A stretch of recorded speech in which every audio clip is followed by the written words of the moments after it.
So hi all, இன்னைக்கு exercise 1.4ல 11th some பார்க்க போகிறோம். சரியா? ஸோ அவங்க என்ன சொல்லியிருக்காங்க, the distance s an object travels under an influence of gravity time t seconds is given by ஒரு ஃபங்க்ஷன் கொடுத்துருக்காங்க. ஆக்சுவலா எஃப் ஆஃப் எக்ஸ் அப்படின்னு கொடுத்துருப்பாங்க, ஞாபகம் இருக்கா? அதுக்கு பதிலாக தான் இங்க எஸ் ஆஃப் டின்னு கொடுத்துருக்காங்க. பாருங்க, S of T is equal to half into gt square plus at plus b. முடிஞ்சா ராஜா? முடிஞ்சுச்சா? Right. So g is the acceleration due to gravity. ஓகேவா? அடுத்தது ஏவும் பியும் கான்ஸ்டன்ட். இப்போ நம்மள என்ன கண்டுபிடிக்க சொல்றாங்க, இந்த S of T one on one ஃபங்க்ஷனா இல்லையா அப்படின்னு கேட்குறாங்க. இப்போ நல்லா கவனிக்கணும், டி அப்படின்றது டைம். ஆமாவா? டைம் எப்பயுமே நெகட்டிவ்ல வராது. 1 second, 2 second, 3 second, 4 second, 0 seconds இப்படி தான் சொல்லுவோம். ஆமாவா? -1 செகண்ட், -2 செகண்ட் இப்படி எங்கேயா சொல்லுவோமா? சொல்ல மாட்டோம். ஸோ அப்போ என்ன பண்ண போறேன் அப்படின்னா, இந்த டைம் இருக்கிற இடத்துல ஃபர்ஸ்ட் 0 சப்ஸ்டிடியூட் பண்றேன். ஆன்சர் என்ன கிடைக்குது? G 0 the whole square plus A 0 plus B. Okay, இப்போ இங்க என்ன கிடைக்கும்? இது ஜீரோங்கிறதுனால இந்த டேர்ம் மட்டும் கம்ப்ளீட்டா ஜீரோ ஆயிடும். ஸோ ஏவும் ஜீரோ ஆயிடும். அப்ப மிச்சம் எனக்கு என்ன கிடைக்கும்? பி மட்டும் இருக்கும். பி மட்டும் இருக்குமா? அடுத்தது இந்த எஸ்ல டி இருக்கிற இடத்துல 1 சப்ஸ்டிடியூட் பண்ணுங்க. 1 சப்ஸ்டிடியூட் பண்ணுங்க.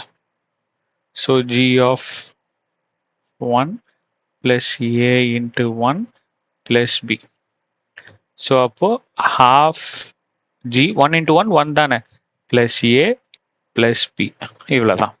ஸோ இப்போ இந்த டீல 2 சப்ஸ்டிடியூட் பண்ணுங்க.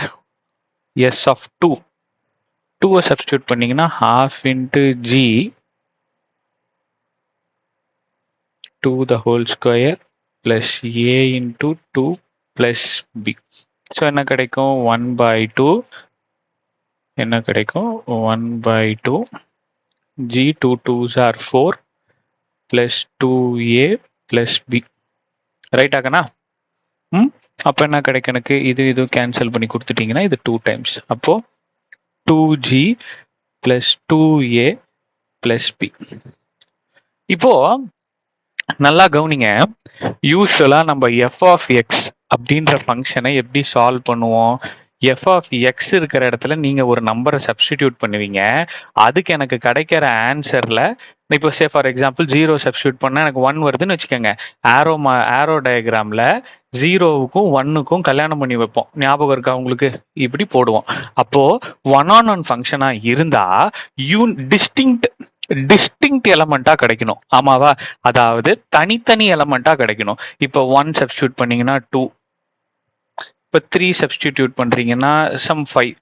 இப்படி பசங்கள்ல எல்லாருக்கும் கல்யாணம் ஆயிருக்கணும், ஒவ்வொருத்தருக்கும் தனித்தனி பொண்ணா கல்யாணம் ஆயிருக்கணும்னு நம்ம பார்த்தோம். ஆமாவா? ஒவ்வொரு தனித்தனி செட்டா இருக்கணும்னு பார்த்தோம்.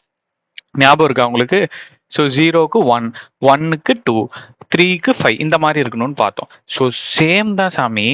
0வை சப்ஸ்டிடியூட் பண்ணும்போது எனக்கு பி கிடைச்சது, 1 சப்ஸ்டிடியூட் பண்ணும்போது எனக்கு இது கிடைச்சிருக்கு, 2வை சப்ஸ்டிடியூட் பண்ணும்போது எனக்கு இது கிடைச்சிருக்கு. எதுவுமே சேம் இல்லை.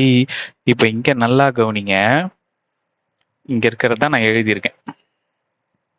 0வை சப்ஸ்டிடியூட் பண்ணும்போது பி. இப்போ இது டெஃபினட்டா பார்க்கும் போதே எனக்கு தெரியுது it is one on one function. ஆமாவா? இதை எப்படி எழுதிக்கலாம்?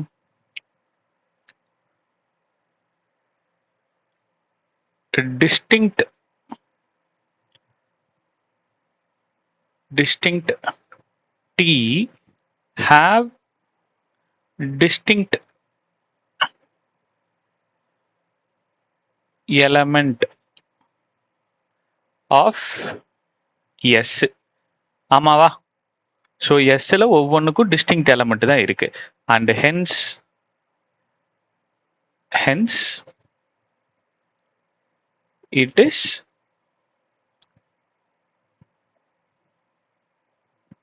ஒன் டு ஒன் ஃபங்க்ஷன் அப்படின்னு போட்டுருக்கேன். இது கிளியரா இருக்காக்கண்ணா? இது கிளியரா இருக்கா? இது ஒன் ஆன் ஒன் ஃபங்க்ஷன் கண்டுபிடிக்கிறதுக்கு நான் என்ன பண்றேன்? டிஏ சப்ஸ்டிடியூட் பண்றேன். டிஏ சப்ஸ்டிடியூட் பண்ணும்போது நான் ஏன் 1 2 3 எடுக்கிறேன்னு புரியுதா? ரேண்டமா நானே எந்த நம்பர் வேணாலும் எடுத்துக்கலாம். அப்படி எடுக்கும்போது எனக்கு வெவ்வேறு ஆன்சர் கிடைக்குது. And hence it is 1 to 1 function கண்டுபிடிக்கிறோம். ஓகே, புரிஞ்சுதா? So next sum, last sum 12 sum பார்ப்போம். தேங்க்யூ.